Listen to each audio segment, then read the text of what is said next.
Andus. The Beginning. Chapter 2.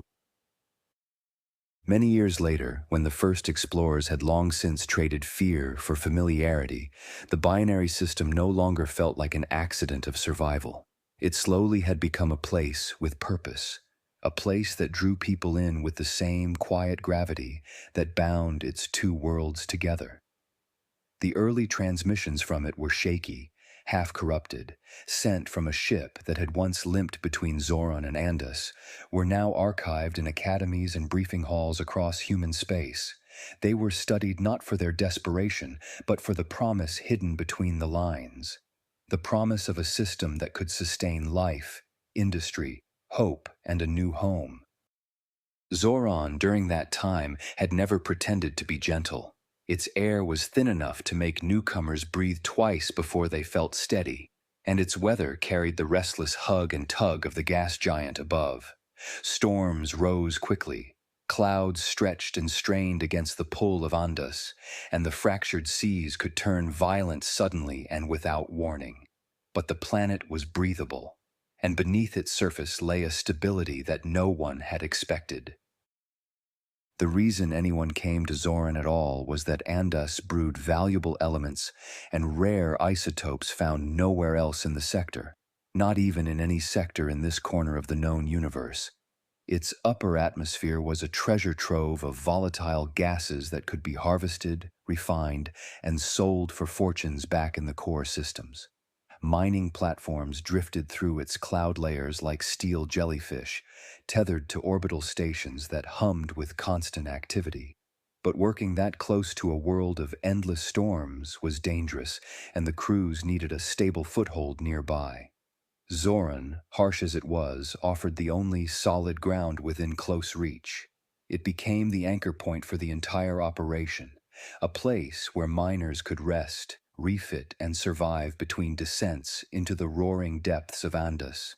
But even in those early years, the corporations and prospectors knew the truth they never said aloud. Andus was not infinite. Every extraction thinned its richest layers. Every harvest pulled a little more from a reservoir that would one day run dry. The planet was a resource, not a promise, and everyone involved understood that the rush would eventually end. And Zoran became the foothold for that fleeting opportunity, the only solid ground close enough to make the gamble worthwhile. The first settlers also learned quickly that the safest life was an underground one. They carved their first shelters into the rock out of necessity, but those shelters grew into corridors, and the corridors stretched outward for kilometers, threading through the crust like arteries. Over time, these long passageways widened and deepened, linking chambers that became districts, then towns, entire communities separated by hours of underground travel. Transport lines were laid to span the distance, carrying people and cargo through dimly lit tunnels where stone pressed close on all sides. Light panels mimicked dawn and dusk along the routes, marking the passage of time where the sky could not.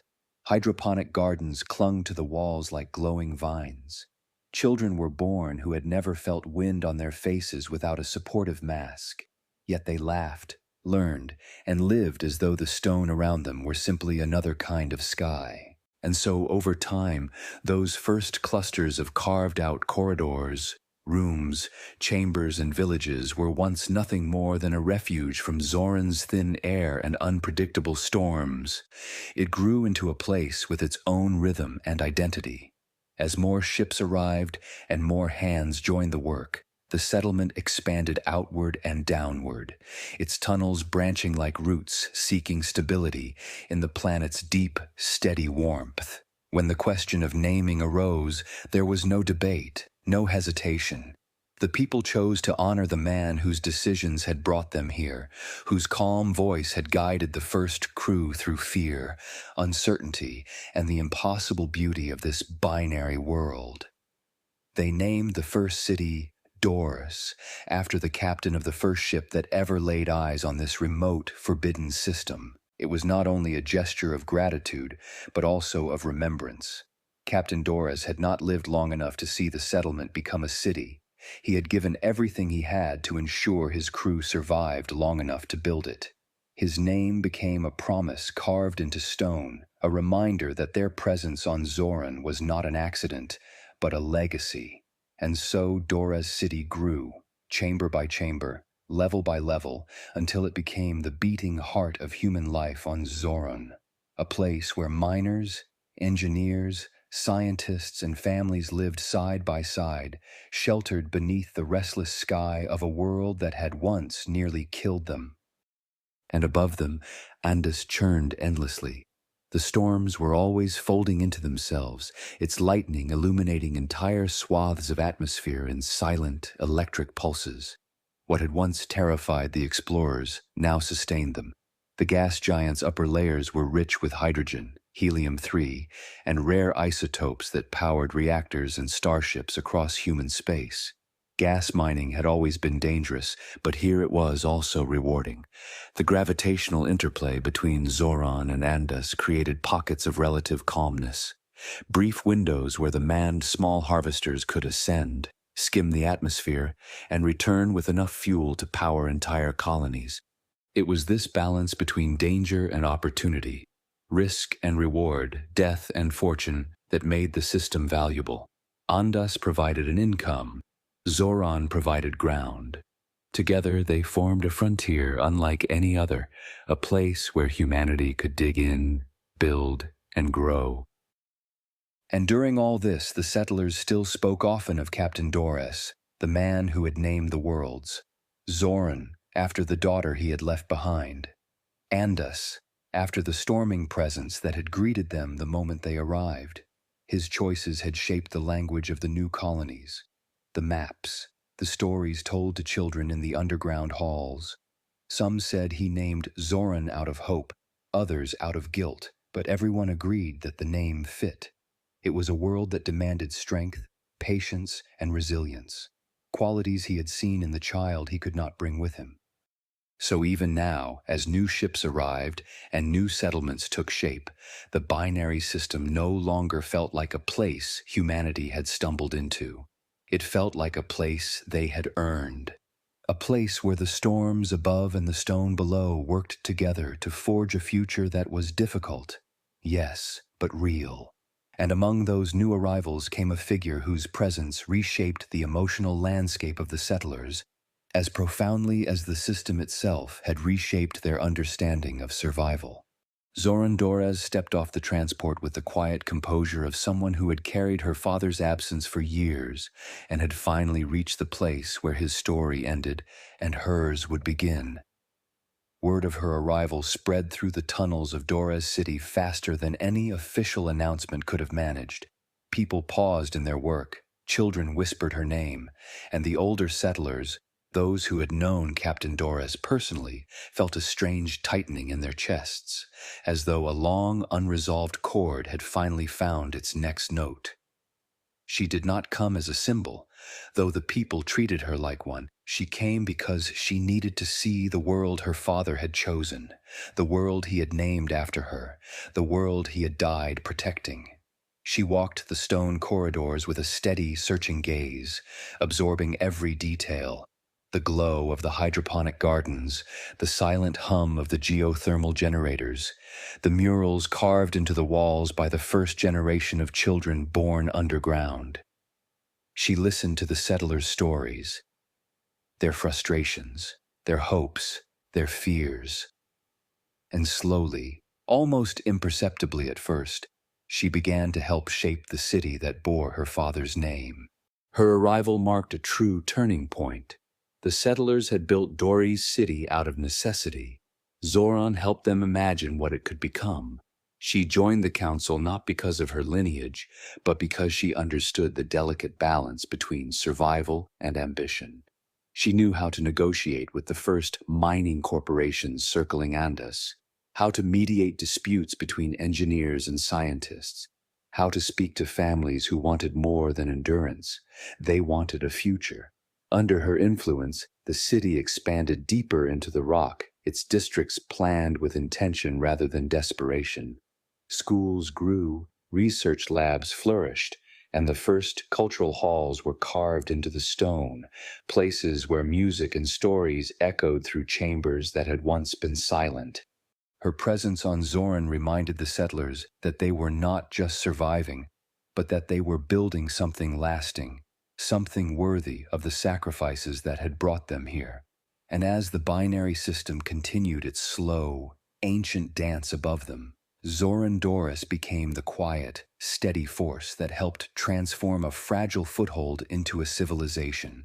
And in the quiet hours, when the lights dimmed and the hum of the geothermal generators softened, the people of Zoran would sometimes imagine the sky above them, turning slowly, its storms glowing like distant fires, a reminder that even in the harshest places, life could take root and endure. People found themselves living in a world that demanded interpretation. The system was vast, too strange, so beautiful, but also too dangerous to remain only a scientific curiosity. And as it always happens when humans gather, they begin to search for meaning in the forces that shaped their lives. Life underground created a rhythm that felt both protective and isolating. The settlers lived by artificial dawns and engineered nights, their only true sky glimpsed through reinforced observation chambers or during brief, carefully monitored excursions to the surface. In that enclosed world, stories spread easily, whispered in communal halls, shared between shifts, taught to children who had never known any other home. People just needed something to hold on to. Something larger than the daily struggle of maintaining oxygen levels. And slowly, almost naturally, the settlers began to look upward. The gas orb hovering around them had always been more than a planet. Even the first explorers had felt it with an instinctive awe, a sense of standing before something ancient and indifferent.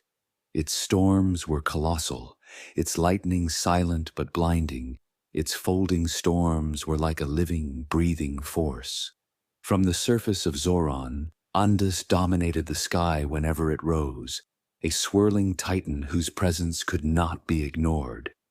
So over time, the settlers began to speak of Andus not just as a world, but as a presence, a power, a constant watcher whose storms seemed to pulse with intention. The miners who worked the gas harvesters were the first to form rituals. Small gestures for luck before a descent, quiet thanks whispered after a safe return.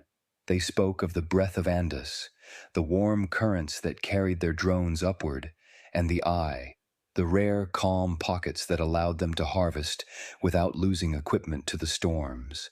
And woven into these early traditions was a quieter, darker truth. Andus also took its due. Every few seasons, a miner pushed too deep into the upper layers of the eye, or a pilot misread the shifting glow of the lightning fields, and the giant claimed another soul. Sometimes it was a sudden radiation surge, invisible and silent. Sometimes a pressure collapse that swallowed a harvester whole. Their names were carved into the memorial walls of Dorez City. Reminders that reverence for Andus was born not only from awe, but from the understanding that the great storming world above could give and take with equal indifference. These were not formal rituals or beliefs at first. They were simple habits, superstitions, ways of giving shape to the unpredictable. But as the population grew, so slowly did the stories. Scholars, sociologists, and spiritual thinkers, the new settlers who had come on later ships began to observe the settlers' reverence and gave it structure. They wrote about Andus as a symbol of duality, creation and destruction, energy and silence, chaos and order, life and death. They described the binary system as a cosmic balance, with Zoran representing endurance and Andus the representing power. Some believed Andus was a reminder of humanity's smallness. Others believed it was a source of guidance, a force that demanded respect, but also offered opportunity. A few even suggested that the storms were a kind of language, a primordial language with patterns that could be read, interpreted, understood, and answered. And slowly, almost inevitably, a faith took shape. Not a single unified religion, but a constellation of beliefs orbiting the same truth. Andas was more than a planet. It was the heart of the system, the giver of energy, the shaper of tides, the silent giant whose storms lit the sky like distant fires guiding its way. Zoran, by contrast, became the world of endurance.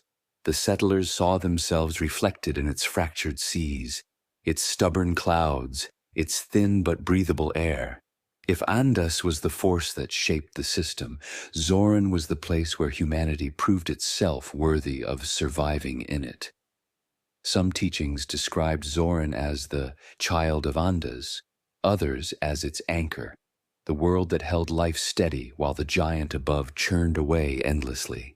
And in Dora's city, while the memory of the first captain lingered in every carved wall and every whispered story, people found comfort in the idea that they lived in a place chosen with intention by a man who had seen both danger and potential and had trusted the world enough to name it after his daughter.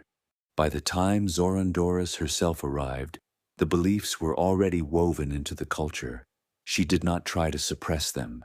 She understood that a civilization needed more than air and stone. It needed stories, symbols, and a sense of belonging, a home of sorts. Under her guidance, the reverence for Andas became part of the cultural fabric, not a rigid doctrine, but a shared understanding that the system they lived in was extraordinary and that surviving within it required humility, cooperation, and respect for forces far greater than themselves. The people of Zoran did not worship Andas as a god in the old sense. They revered it as a presence, vast, powerful, and indifferent, whose storms shaped their lives and whose energy sustained their future. And in that reverence, they found unity.